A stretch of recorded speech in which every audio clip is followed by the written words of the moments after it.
about PF and QV control in power system operation and control. So we know that what is real power and what is reactive power and how the voltage and frequency are related.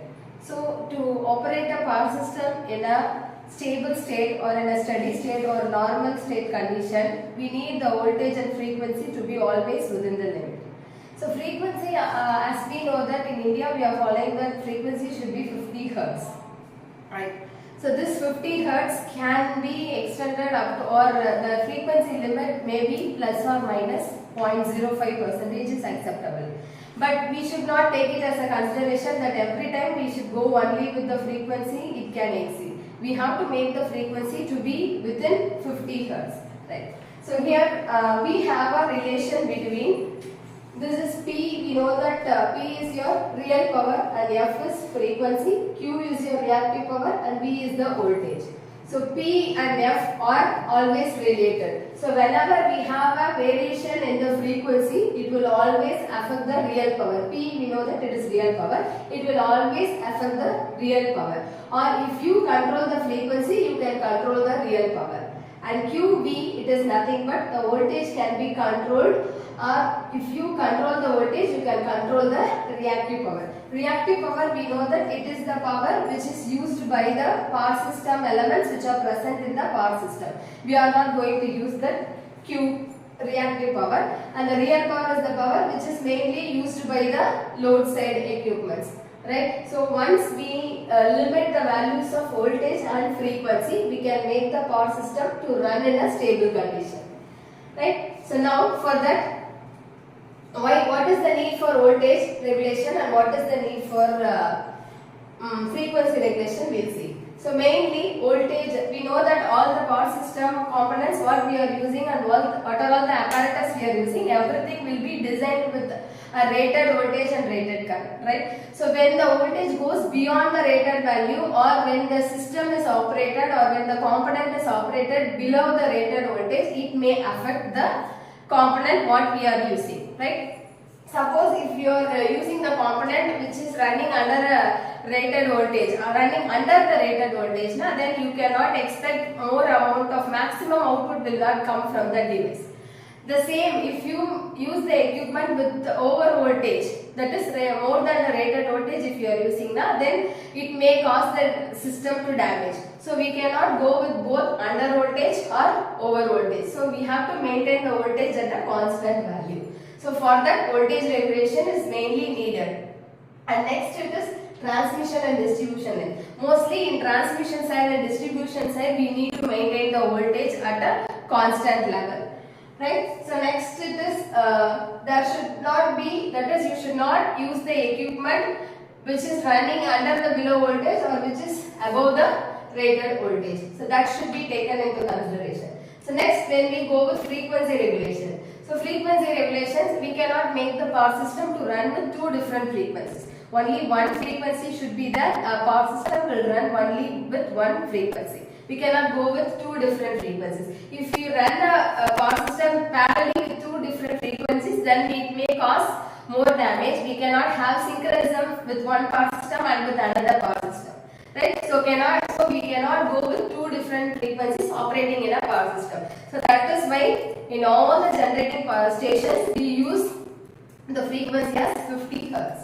Right? So the next one is, for example, if you take three-phase AC motor, it directly depends, it works mainly the frequency only. So if there is any change in the frequency, we cannot expect the most output with your three-phase AC. Yes. So now we will see how the control is being done in a power system. Right? So here we have two different components. So a power system components, what are all which are present there in the power system, it is divided into two halves. So one is automatic load frequency control and another one is automatic voltage control. So as I have said earlier, we have to control the voltage and also we have to control the frequency. So for controlling the voltage alone, we have a separate block, and for controlling the frequency, we have a separate block. So we will discuss about both the voltage frequency controlled methods and the frequency control block in detail. So now we will go with automatic voltage regulation. right? So AVR is nothing but automatic voltage regulator. So these are all the components where it is above the dotted line. So these are all the components which comes for regulating your voltage, right? So here we have a comparator which compares. So this is your actual power system line. So from the power system line we are taking what is the voltage. So from the potential transformer it is taken. So this is rectified and it is given to the comparator. So the comparator already it will be having an input voltage.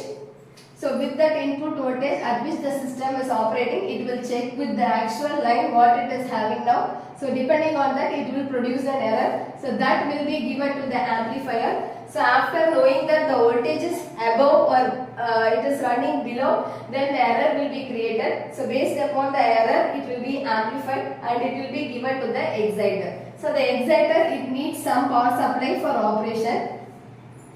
So with that what happens, this exciter based upon the output it is getting here from the voltage error, it will be giving the input to the generator, right? Suppose if the voltage is below now, then the generator will operate, then the generator will make the turbine and the turbine will rotate, right? So it depends upon, this is how your voltage controller will be happening. So from the generator it will be coming to the transformer. So from here this is how it will be controlling. Suppose if there is any voltage delay or voltage high amount of voltage is there, everything will be checked by this automatic voltage regulator. So this is a separate block. Right. So coming to that, next part is your frequency control. So in frequency control, as I have said earlier, we have automatic load frequency control. So this part up to control valves, up to that stream, this comes under automatic load frequency control. So in this, we have two parts separately. One is primary area load frequency control. Second one is secondary area load frequency control. So automatic load frequency control is nothing but this is your primary part of load frequency control. So in this what happened it is, so mostly the speed whatever it is there, it will be checked because speed is directly proportional to your frequency, because we know that n is equal to 120 f by p.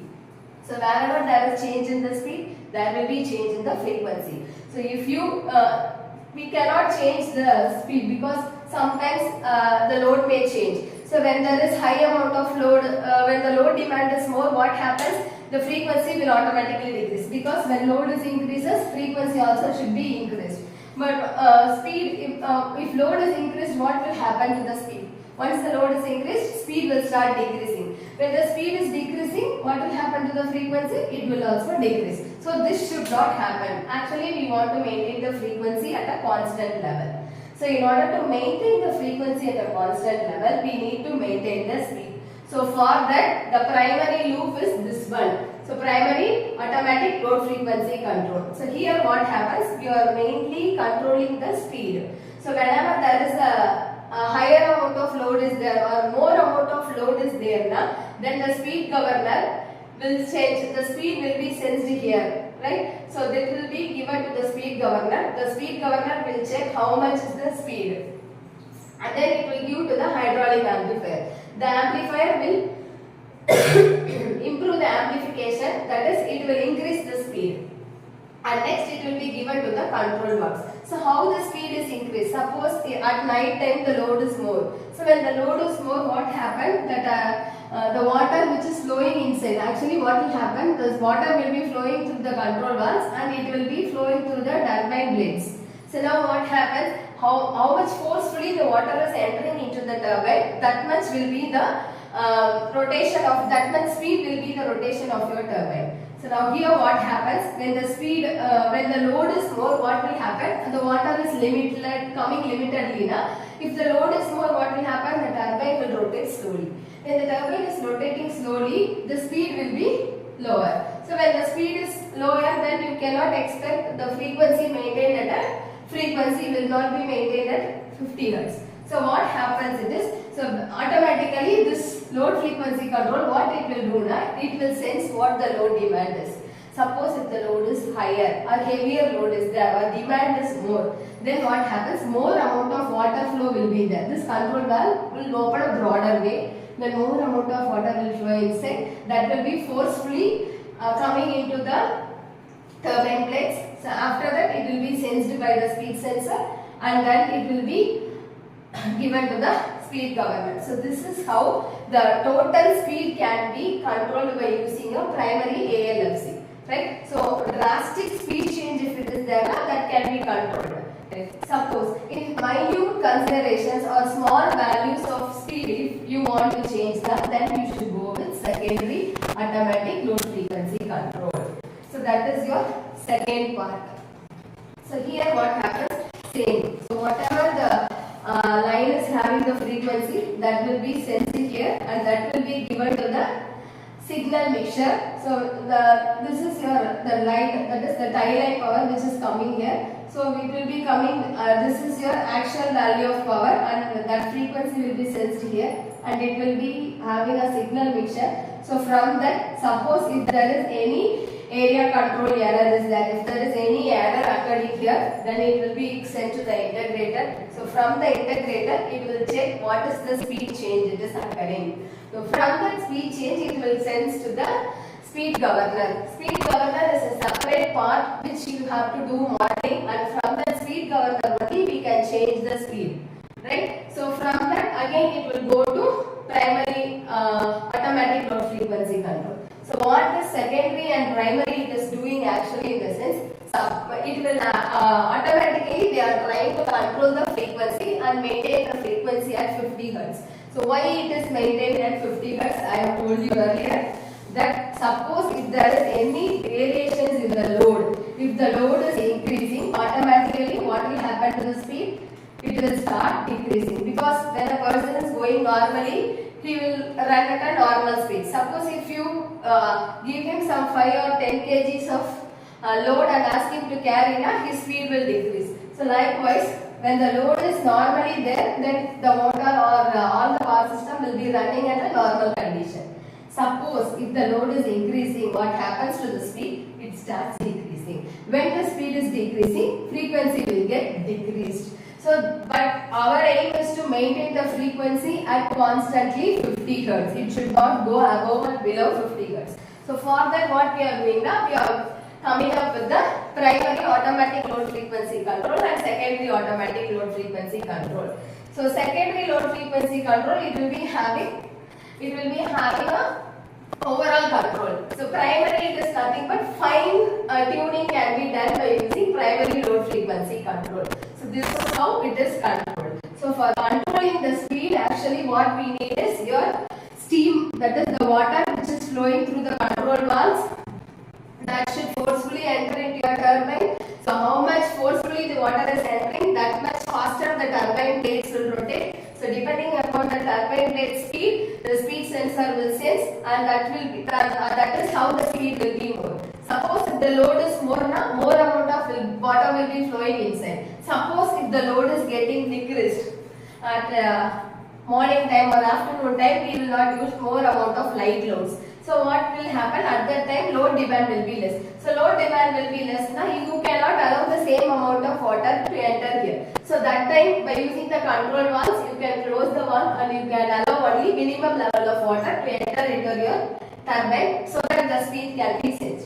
So your total frequency will be controlled only by this ALFC load, right? And your total voltage will be controlled by AVR load. So voltage totally will be controlled only with this amplifier, rectifier and exciter, potential transformer and transformer. This is your AVR, and the frequency will be controlled only by this.